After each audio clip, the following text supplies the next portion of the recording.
Olá, conectando-se ao Facebook Live, aguardando nossos irmãos se conectarem. Estamos aqui, né? Olá, olá, olá. Estamos aqui na correria. Deixa eu ajeitar aqui, irmãos. Não quis deixar vocês esperando, né? Vocês que estão se conectando. Vim correndo.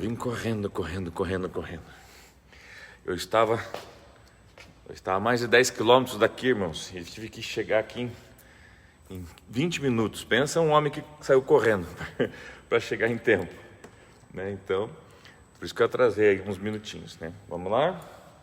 Glória a Deus. Enquanto os irmãos se conectam, eu quero pedir que você que está se conectando já possa compartilhar, né? Chamar mais alguém, né? Para a gente poder juntos estarmos estudando a palavra do Senhor, ok? Deixa eu colocar aqui eu coloco o fone, não é frescura não, irmãos. Isto, muito bem, voltamos aqui. Vamos lá então? Bom, depois eu faço uma saudação, né, a todos, né, que estão se conectando, mas desde já eu quero agradecer e dar um bom dia, desde já uma boa semana a todos vocês, né? Nós estamos chegando, queridos, ao final do livro de Gênesis, né? Estamos no capítulo 49 do livro de Gênesis, são 50 capítulos, ok? E hoje é um capítulo muito gostoso de nós lermos, estudarmos. Ele tem apenas 30 e poucos versículos, 33 versículos, né? E ele fala, na verdade, num tema só. O tema dele justamente é a bênção, né? A bênção de Jacó para os seus filhos, tá? Vou colocar o óculos aqui para eu poder ler, gente, que você sabe como é que é. A idade começa a vir, né? Daí a gente começa, tá faltando as coisas. Falta a vista, falta isso, falta aquilo. Vamos lá. Jacó, então, 49, capítulo 49, versículo 1 diz assim: Então Jacó chamou seus filhos e disse: Ajunte-se ao meu lado, para que eu lhe diga o que lhes acontecerá nos dias que virão. Queridos, a primeira coisa que eu quero chamar a sua atenção, para nós hoje é muito pouco comum, né? Aquela coisa assim, os filhos estarem preocupados, né, com o que está no coração de um pai, ou às vezes o que o pai quer dar um destino para o seu filho, né? Às vezes a gente já nasceu e cresceu no mundo hoje, onde a gente acha que não, a liberdade, né, é algo que vale mais que qualquer coisa, eu faço o que eu quero, eu vou ter a minha vida, enfim, eu escolho os meus caminhos, né? E na verdade, queridos, a gente vê o seguinte: partindo de Deus Pai, quando Deus criou Adão, você acha que Ele criou Adão para Adão resolver qual caminho ele queria tomar na vida dele? Não, Deus criou Adão, falou: vou colocar você aqui, vou fazer um jardim no Éden, né? Vou te dar algumas diretrizes para você ir fazendo, vou colocar algumas árvores ali, ó, essa você come, essa você não come, o resto você pode comer, vai dando aí nome para os animaizinhos. Você vê o que? Um pai posicionando o seu filho, um pai, né, ensinando o seu filho, e não deixando ele livre para ele descobrir o que ele quiser. E quando ele um pouquinho mais livre que ele deixou Adão e Eva já se perderam, né, com um pouquinho mais de liberdade que tiveram. Então eu estou dizendo o seguinte, que a gente precisa compreender as escrituras e tudo que nós perdemos, porque hoje um pai e uma mãe dar destino, isso não é uma ferramenta de prender, de tirar a liberdade dos filhos. Não esqueça que os filhos vão crescer, vão ter suas famílias, vão ter suas vidas, tá? Mas a importância de nós ensinarmos para os nossos filhos a importância deles receberem um destino da boca dos seus pais, da boca. Então aqui a gente vai ver o que? Jacó dando um destino, grava isso, um destino para os seus filhos, ok? E não há dúvida que aquilo que saiu da boca dele aconteceu e se cumpriu. Então aqui, lembrando que ele tinha 11 filhos, né? Rubem, Simeão, Levi, Judá, Dan, Naftali, Gade, Asser, Issacar, Zebulon, vamos lembrar de todos agora. Enfim, depois eu digo todos, tá? Reúnam-se para ouvir, versos 2. Reúnam-se para ouvir, filhos de Jacó, ouçam o que diz o seu pai Israel, tá? Ou você tem ouvido o que teu pai tem dito para você? Você que está conectado, você que está assistindo, seja você jovem, adolescente, ou seja você já, né? Quantas vezes você tem ouvido que seu pai, eu não tenho mais meu pai já morreu, eu também não tenho mais meu pai, por isso então eu tenho que ouvir o meu pai soberano, não é à toa que às vezes eu tenho alguns irmãos na igreja aqui que eu adotei como meu pai, né? Eu falo por irmão Reni, quem conhece o irmão Reni, da irmã Maria, eu falo, né, que eu adotei ele como meu pai, ela como minha mãe, eu tenho a minha mãe também natural, eu tenho meu padrasto, e assim, às vezes, não há do que se eu precisar ouvir uma palavra de conselho, eu vou buscar eles, porque eu sei que Deus usa a vida, né, dos pais. Então, a gente tem que parar para ouvir os pais, tá? O seu pai espiritual, o seu pai aquele que tem dado a você uma paternidade. Versos 2. Então, versos 3, Rúben, então agora começa a descrever cada filho, tá? Rúben, você é um primogênito, minha força, o primeiro sinal do meu vigor, superior em honra, superior em poder. Por que superior em honra e em poder, queridos? Porque ele era o primogênito, o primeiro filho, né, de Jacó, né? Ainda que com Lia, né? Não tinha sido a esposa escolhida, mas foi o primeiro filho. Então ele fala assim, né? Você foi superior em honra, superior em poder, turbulento, né? Como as águas, né, já não será superior.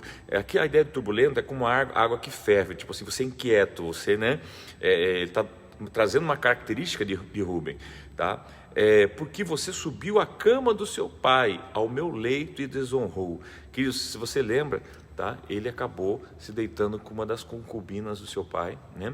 Mãe dos seus irmãos, tá? Sei lá se se apaixonou por ela, qual que foi, enfim, acabou desonrando e cometendo um grande pecado aqui por causa disso, queridos, né? Então agora ele diz assim, ó, você foi, né, grande, superior em honra, superior em poder, turbulento como as águas, já não será superior, porque você subiu à cama do seu pai, ao meu leito, e o desonrou. Ou seja, você era o primogênito, você tinha honra, mas você, por causa de ter feito isso, então, tá, e esse vai ser o seu destino. Não quer dizer que você não vai ser uma nação grande.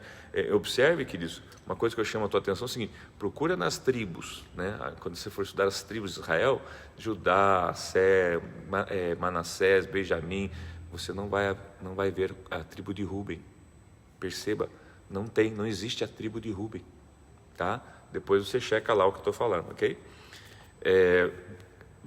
Versos 4, 5, Simeão e Levi, lembra aqueles dois bom, já vou explicar. Simeão e Levi são irmãos, suas espadas são armas de violência. Olha só, ele fala que os dois, suas espadas são armas de violência. Que eu não entre no conselho deles, nem participe da sua assembleia, porque em sua ira mataram homens e a seu bel prazer alejaram bois, cortaram-lhe os tendões. Maldito seja a sua ira. Observe que ele não está amaldiçoando seus filhos, mas a ira. Ele está dizendo, vocês são homens de ira, né? Vocês são homens que se deixam levar para... Maldita seja a sua ira. Tão tremenda é a sua fúria, tão cruel. Eu o dividirei pelas terras de Jacó e os dispersarei em Israel. Ele fala assim, vocês vão ser um povo disperso, tá? Porque vocês são um povo de muita ira, né? Lembra, irmãos, que eles fizeram algo muito terrível. Por quê? Lembra Siquém violentou a irmã deles, a Diná, e agora num ato de vingança, a Siquém, tá? Eles não vão lá e tiram satisfação somente, não, mas eles vão lá e enganam Siquém, o seu pai, e toda a sua cidade, para que eles possam, porque daí Siquém se apaixonou pela sua irmã Diná e queria reparar o erro, queria casar com ela. E eles falam, não, para você casar com a minha irmã, você tem que se circuncidar, você e todos, né, os homens da sua cidade, do seu clã. E assim eles fizeram, né, porque não, nós vamos nos tornar uma só família, eu vou assumir o erro que eu fiz com a tua irmã, enfim. E daí eles esperam o terceiro dia, que era o dia onde eles estavam se recuperando, e era o dia mais difícil de recuperação, e eles vão agora e matam todos eles, né, a fio de espada. E aqui, queridos, há várias situações terríveis. Primeiro, a própria questão assim da briga, da morte, dos assassinatos, ainda que mas justifica o que foi feito, tudo bem, então, mas por que não matou só Siquém? Por que matou todos os homens? Por que matou, né, a cidade toda? Então, tá, mas a gente vê o que também? O fato deles estarem usando algo sagrado, que era a circuncisão, que era um símbolo de uma aliança, ou seja, é que nem eu usar hoje a palavra de Deus para enganar você, para matar você. Aí, por incrível que pareça, muita gente faz isso, né? Mata a fé das pessoas e assim por diante, tá? Então, também a palavra de Jacó foi o seguinte: vocês vão ver dispersos, tá? Versículo de número 8, Judá, seus irmãos os louvarão. E aqui vem a ideia de que Judá, né, significa louvor, né? Os seus irmãos o louvarão, sua mão estará sobre o pescoço dos seus inimigos. Os filhos do seu pai se curvarão diante de ti. Olha, os outros irmãos se curvarão. Judá é um leão novo. Você vem subindo, filho meu. Depois de matar a presa como um leão, ele se assenta e deita-se como uma leoa. Quem tem coragem de acordá-lo? O cetro não se apartará de Judá. Olha só, cetro, irmãos, fala de justiça, fala de reinado. Não se apartará de Judá. Nem o bastão do comando de seus descendentes, até que venha aquele a quem ele pertence, e a ele as nações obedecerão.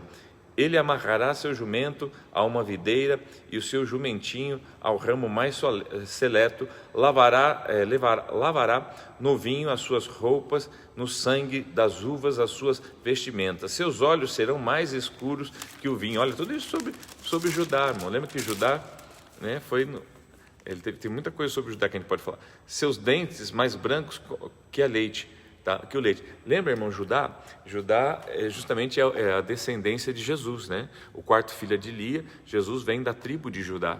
Então, quando ele fala assim, né, que você será honrado, o cetro não se apartará de você até que venha aquele, está se referindo a Jesus, que vai vir, né, como o Rei dos Reis, Senhor dos Senhores, tá? E aqui tem muita palavra de bênção para Judá. E a gente vê que Judá, na história dele, lá no Gênesis 37, foi aquele que queriam matar José, lembra? Depois resolveu jogar num buraco, e Judá foi o cara que deu a ideia, não, vamos vender vamos vender eles para os ismaelitas, né? E ao mesmo tempo que a gente vê essa coisa tão terrível da parte desse filho chamado Judá, depois também nós vemos um homem já mais maduro se colocando entre o destino dos demais filhos de Jacó, tá? E Faraó, quando ele fala assim, não, ele pede para ficar no lugar de Benjamim, ele pede para o pai dele, ó pai, se eu não voltar com o teu filho, pode pegar os meus 2 filhos. A gente vê Judá tomando uma posição, né, assim, de arrependimento, mas também de intercessão, né? Então não há dúvida, querido, que Judá ele é uma expressão do que pode acontecer na vida de um homem que erra sim, mas se arrepende, volta atrás e toma uma posição certa na sua vida. E agora você vê o pai dele colocando uma promessa tão maravilhosa, dando um destino tão maravilhoso para ele, né? De Judá vieram os judeus, de Judá o povo da Judéia, e quanta coisa a gente poderia falar sobre Judá, ok? Então agora o versos 13 fala sobre Zebulon. Morará à beira do mar, se tornará um porto para os navios, suas fronteiras se estenderão até Sidom. E tudo isso, irmãos, as regiões, você vê que aconteceram exatamente isso que Jacó falou. Jacó viu isso? Não, Jacó estava profetizando, estava, né, colocando aquilo que vinha no coração dele, que Deus colocava no coração dele. Isacar é um jumento forte, deitado entre as suas cargas. A gente pensa em jumento como algo negativo hoje, mas aqui, irmãos, jumento era transporte de reis, né?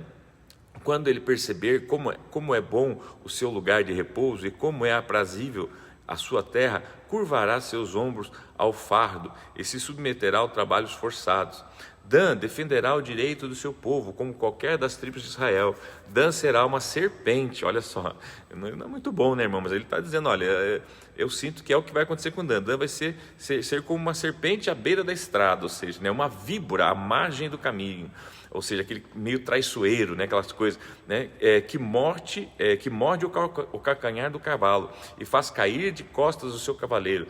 Com quem diz, o Dan é meio traíra. Tá? E você vai ver na história que é exatamente isso que acontece com a tribo de Dan, né, os danitas. E daí vieram várias expressões do tipo, né, você é danado. O danado deriva de Dan, né? Vai se danar, né? Quer dizer, você vai se ferrar, você vai se danar, ou seja, porque Dan tinha como característica um povo que ia ser um povo não muito confiável, vamos chamar assim, tá? Por isso que eu falo, é uma bênção, mas na verdade é um descrever do que seria, né, cara? Que parece maldição em alguns casos, mas não, o pai só pensa, está dizendo, olha, você vai ser assim, assim, porque eu tenho visto na tua conduta e o que vai levar a tua vida vai ser isso. Então, quem sabe ainda dá tempo de você se arrepender, né? Versos 19, tá? Gade será atacado por um bando, mas é ele que o atacará e perseguirá. A mesa de Asser será farta, ele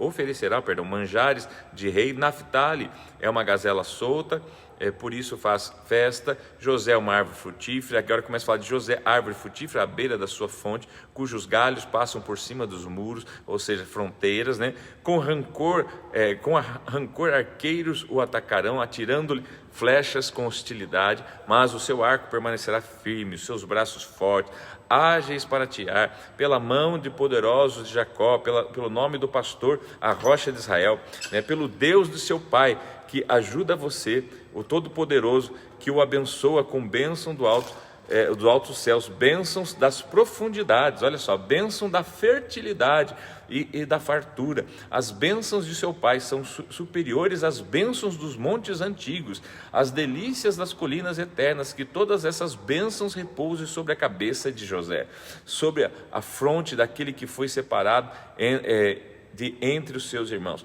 Benjamim é um lobo devorador, pela manhã devorará a presa, e de tarde divide o despojo. São estes os que formaram as 12 tribos de Israel. E foi isso que seu pai lhes disse ao abençoá-los, dando a cada um a bênção que lhe pertencia. Tá? E o verso 29, irmãos, ao 33, fala da morte de Jacó e fala que ele pede para então ser sepultado em Macpela, né? Ali perto dos carvalhais de Manra, onde está sepultado seu pai Abraão, sua mãe Sara, né? E mais tarde, depois, Lia vai ser sepultada lá também, ok? E esse é o capítulo 49 do livro de Gênesis. E o que nós trazemos como lição, o que a gente pode pontuar? Primeiro, ponto 1, tá? A importância de você ouvir os seus pais.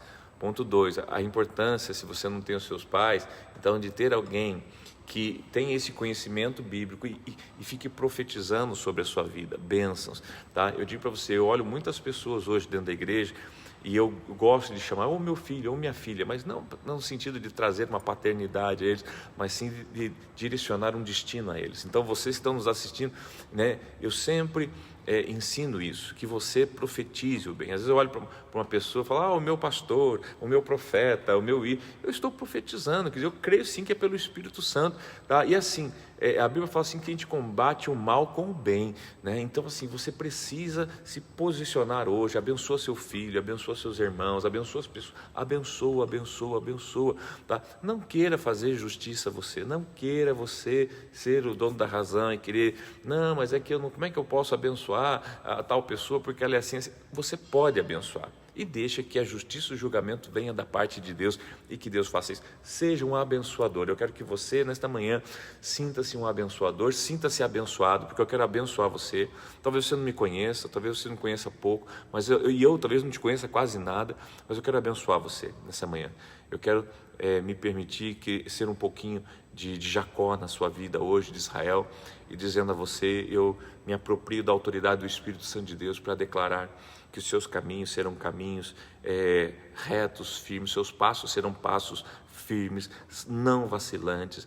Você não vai mais sofrer percas, você não vai mais sofrer mortes, você não mais vai sofrer humilhações que você não possa suportá-las, você não mais será enganado, você não mais enganará ninguém. Eu profetizo sobre a sua vida que você vai passar a viver um tempo de verdade, um tempo de justiça, um tempo de serenidade no Espírito de Deus. Todo ódio, toda a ira que existe dentro de você será apagada. Nós apagamos, nós repreendemos, nós declaramos que essa natureza está desfeita em você. Toda palavra que você não iria dar certo, que os seus caminhos não prosperariam, eu mudo isso nesta manhã. Eu declaro sobre a sua vida que seus caminhos vão prosperar sim, que as obras das suas mãos vão ser as melhores, que você vai fazer o bem, que você vai ser uma pessoa amável e querida por muitos, que você vai abençoar não só pessoas, mas povos, você vai abençoar famílias, você vai ser uma fonte que muitos poderão beber água através de você. Eu abençoo, eu declaro que vai haver saúde na sua casa, eu declaro que vai haver paz na tua casa, eu declaro que no lugar de guerra você vai proporcionar a paz, porque isso é a graça de Deus. A graça de Deus é olhar para quem não merece, e cuidar dessa pessoa como se merecesse. A graça de Deus precisa estar na minha vida e na sua vida, para que nós hajamos para com o nosso próximo, não por aquilo que talvez ele mereça, talvez ele nem mereça, mas nós vamos agir na graça, que é o quê? Como se ele merecesse, porque assim temos recebido da parte do Senhor. Guarda isso no teu coração, nunca perca isso do seu coração, da sua visão. Você pode sim ser melhor. Por muito tempo, irmãos, eu achava que as pessoas sempre estavam me enganando. E eu também, de certa forma, eu acho que eu também, de certa forma, eu enganava, porque eu agia da mesma forma, né? As pessoas precisam... Hoje já não mais. Hoje eu já não. Eu entendo que eu não preciso enganar ninguém, né? E não preciso me preocupar se estão me enganando, não. Eu preciso me preocupar em fazer o bem. Eu preciso me preocupar em sempre ser assertivo. Eu preciso me preocupar em sempre ter uma palavra de fé e de esperança, ainda que os meus olhos às vezes contemplem o contrário, o meu coração às vezes até queira o contrário. Eu tenho que ir contra essa natureza e declarar coisas boas e firmes, porque eu sei que Deus tem me colocado como uma voz profética aqui na terra, assim como você também. Então, no nome de Jesus Cristo, se apropria disso, tá? E seja uma voz profética de bênção, de paternidade sobre a terra, sobre seus filhos, sobre seus amigos e assim por diante. Eu vou colocar o óculos aqui para poder ler aqui e saudar. Eu quero saudar aqui a Marli, a Jéssica, a Nelise, a Cris Ribas, a Silvana de Paula Firmino, Tânia Ferreira, Ruth Zimanski, Cris Gomes. Deus abençoe todos vocês, Almilcar Zapata, buenos dias, Almilcar, lá de Santa Cruz da Serra, Bolívia. Deus abençoe Ruth Zimanski, Felipão, Abel, as crianças, um beijo. Cláudia Semiguini, Josiane Cristina, Tânia Ferreira Lima. Deus abençoe Ana Silvia, minha mãe Neide, sua bênção, Estevão Jabur, né? Todos vocês, né? Que estão aqui, Sueli Rodrigues, Gorete de Fátima, olha quanta gente maravilhosa, gente, a doutora Adriano, Cléo Souza, Nelise, Deus abençoe Regina Almeida, todos vocês, João Renirma, Maria, Camila, Cristiane Gomes, Regina, Fabiola, Reni, Maria, todos vocês, Jéssica, Vera, Babi, eu estava sentindo falta da Babi aqui, Silvia, do Alex, o Alex, né? Todos vocês, um beijo, um abraço a todos vocês, e amanhã nós vamos encerrar o capítulo de Gênesis, você não perca, capítulo 50, é um capítulo aparentemente triste, porque vai falar do sepultamento, né, de Jacó, mas isso aqui vai trazer algo muito especial que você não pode perder, tá? E logo em seguida nós vamos entrar nos evangelhos, e aí você vai ter o impacto da graça de Deus. Eu tenho certeza que Deus está fazendo algo poderoso na sua vida e você nunca mais vai ser o mesmo. Essas lives vai permitir que você nunca mais seja o mesmo, eu tenho certeza disso. Deus abençoe, um beijo, fica com Deus e 10 horas agora eu começo minha aula. Estou estudando, irmãos. Voltei a estudar. Deus abençoe. Um beijo grande para todos vocês. Deus abençoe.